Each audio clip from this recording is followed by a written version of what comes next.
आप भी कथा या व्रत की कहानी सुनते समय खाली हाथ बैठ जाते हैं? अगर हाँ, तो ये छोटी सी बात जान लीजिए। धार्मिक परंपरा में कहा गया है कि कथा, व्रत या पूजा की कहानी कभी भी खाली हाथ नहीं सुननी चाहिए। इसकी वजह है हम गृहस्थ हैं जो हमेशा भरे होते हैं, जिन्हें हमेशा भरा ही होना चाहिए। तो ये समृद्धि का प्रतीक है।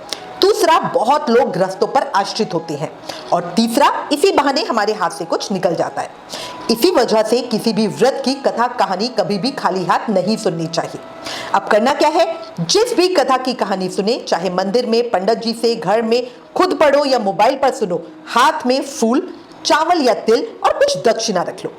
बढ़िया जयकारे लगाते हुए कथा कहानी सुनो, फिर इसे भगवान के चरणों में समर्पित कर दो।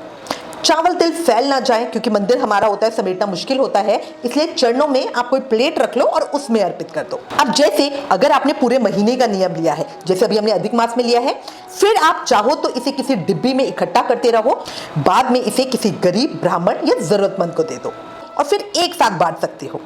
ये छोटी छोटी बातें जीवन में असर बड़ा करती हैं। जो भी हम करते हैं उसके पुण्य फल को बढ़ा देती है।